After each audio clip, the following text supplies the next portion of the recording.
Alors enfin, on a quelques réactions concernant ce qu'a dit les FIA, parce que c'est vrai que depuis lundi, on n'a pas eu de réaction à part Red Bull, le communiqué, mais les autres écuries, on va voir qu'il y a eu une réaction de Zach Brown aussi. Alors, on a quelques détails sur le délai déjà. Red Bull et la FIA en discussion, une décision d'ici 2 semaines. Alors, ça va peut-être être après Austin du coup, peut-être juste avant, je sais pas.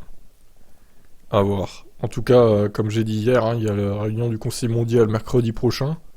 Donc peut-être qu'à ce moment-là, on aurait peut-être une décision, je sais pas. L'Autrichien confirme certaines rumeurs sur les points de discorde. Selon lui, la FIA interprète certains éléments différemment de Red Bull, par exemple. Il s'agit bien des salaires en cas de maladie, qui est en cours de discussion comme d'autres éléments. Je ne veux pas en dire trop, juste ceci. Nous pensons toujours que nous n'avons pas du tout enfreint la règle des plafonnements.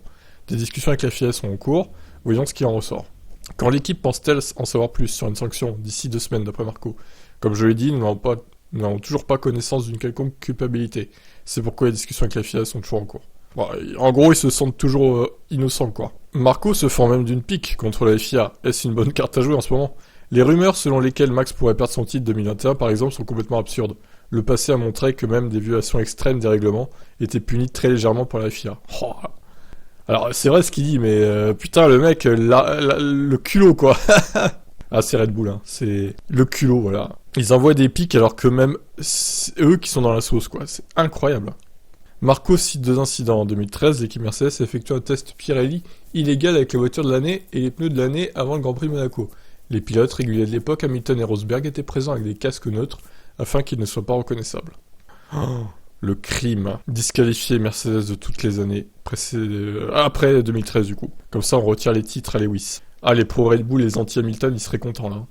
Les autres équipes réclameraient la peine maximale, l'expulsion du championnat du monde. Cependant, la FIA a très légèrement puni Mercedes. L'équipe allemande a été interdite de participer qu'à l'un des tests de jeunes pilotes autorisés. Les autres équipes ont accepté la pénalité à contre-cas afin de ne pas causer de dommages supplémentaires au sport. Le deuxième incident qui s'est produit fin 2019, Ferrari a été reconnu coupable de tricherie avec un moteur illégal. Ça, c'est un peu plus grave déjà. La FIA l'a également précisé dans un communiqué, mais s'est également abstenu de sanctions publiques. Ferrari n'était obligé que de participer activement au développement du carburant synthétique. Marco ne veut donc pas commenter le fait que Mercedes et Ferrari exigent maintenant une pénalité drastique pour nous. Ouais, on sait très bien de toute façon qu'ils n'ont aucune amende. Peut-être un retrait de points constructeur léger, mais de toute façon ça change rien vu que c'est Mercedes qui a gagné en 2021 le titre constructeur. Voilà, allez, à voir dans 1 semaine et demie ou 2 semaines. Qu'est-ce que vous en pensez? Ciao.